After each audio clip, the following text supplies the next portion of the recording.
Hey guys, welcome back to another video. Somehow some people in my college have found about my YouTube channel, so that means I'm kind of forced to keep things extra PG, but that's okay. Anywho, it's summer now and I have plans for so many videos. But for today, I would like to begin a series based around the Arabic language. But since I'm still learning the language, I know this series might take some time, maybe years even. So for today, I will discuss the topics of Modern Standard Arabic versus Dialects. Which should you learn? A very well talked about topic within the Arabic learning community, especially here on YouTube. And I'm sure you can find countless of videos talking about this topic. Long story short, it depends on what you want to do with Arabic. That's it. That's the secret. You can now leave the video. Ya salam. You stayed. That's so cute. So, again, it depends on what you want to do with Arabic. If you'd like to get a job in a position that requires you to speak formally, then your best bet is Modern Standard Arabic. If you wish to pursue religious studies or be able to study classical text, then again, Modern Standard Arabic. If you ain't really sure, I would say learn Modern Standard Arabic. Why? Well, why don't people complain about learning some sort of standard English, whether it's American or British? Or why don't some people complain about learning French when in fact it's just a Parisian dialect? And the same can be said with Spanish. I'm sure it's Castilian Spanish, Peninsula Spanish. I don't know. Someone tell me in the comments or something. Sure, perhaps with Arabic, Arabs in general may not be used to communicating in it from day to day, but I'm sure 100% that most of them who have been to school can get by with a basic conversation, considering it is a language which is used in the Quran. Okay, technically it is classical Arabic, but for the sake of right now, it's kind of the same thing. And yes, not all Arabs are Muslim, I realize that. And even then, the Bible in Arabic is written in Modern Standard Arabic, if I am not mistaken. I remember like one verse is like في بدء في البدء خلق الله السماوات والأرض. In the beginning, God made the heavens and the earth. Also, MSA is used on news channels, and I'm sure Arabs watch news channels like Al Jazeera, and I know that uses MSA. But this is about you. MSA, Classical Arabic, or Fusha in general, it's the most eloquent and the most purest form of Arabic. It's better to have a solid base in Fusha and build on a dialect if you wish to learn one. Now you may ask, why learn a dialect?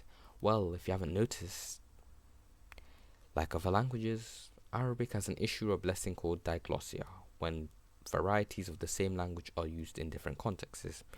An Arab may go to school speaking Fusha or reading in Fusha or even speaking to like teachers in Fusha, but the moment they are with friends or with family or just outside the school, they will speak a dialect, a version of a language which is slightly different from other versions. Arabic has so many dialects, but if I was to categorize the most common dialects, it would be Peninsula Arabic, Mesopotamian Arabic, Levantine Arabic, Egyptian Arabic, and Maghrebi. But of course, there are more and more that may not fit into these categories exactly, such as Sudanese Arabic, Chadian Arabic, some pidgins and creoles of Arabic, and believe it or not, Arabic in Central Asia. Now, to answer the question, why do people learn dialects? Perhaps you may wish to marry an Arab and speak with their family. Perhaps you may wish to move to an Arab country, speak with the locals. Perhaps you might want to make some friends in an Arab country, or you might have some friends who are Arab who live in your country. Or perhaps you wish to learn more about a specific Arab country, such as stuff about its culture, its customs, and just how people live from a day to day. Or you might want to learn about like a specific thing, like a conflict. If you ask me personally, I want to learn an Arabic dialect at some point, specific Arabic dialect. I wish to learn an Omani Arabic dialect, or perhaps a Sudanese Arabic dialect because of my distant family heritage. But heritage stuff in another video. I'm an islander, so I'm gonna have heritage from too many places. Another question you may be asking yourself is, what's the difference between MSA and dialects? Number one, which you notice very quickly, is vocabulary. There are different ways to say even simple words. For example, in MSA, what, as in what is this, is ماذا or ما. But in other dialects, it would be shu, shinu, aish, or even the word sh when joined with other words such as shakhbarak, how are you? Speaking about saying how are you, MSA it's كيف الحال or كيف حالك or كيف حالك if you are a man or a woman. In dialects, I'll put them in masculine first and feminine order. Omani, Arabic. مو أخبارك, مو أخبارش. Emirati وخليجي in general. شخبارك, شخباريش. or شلونك, شلونيش. In Saudi Arabic. وش علومك in Levantine. كيفك, كيفك in Egyptian. إزيك, إزيك. or عامل إيه in Libyan. شن الجو in Algerian. I think it's شن أحوالك, and in Moroccan it's قدارك. And I'm sure there are more and more and more. Even within one country, there are different ways of saying a single word or a phrase, such as in Palestinian to say now, has, hassa, hassa, hayati.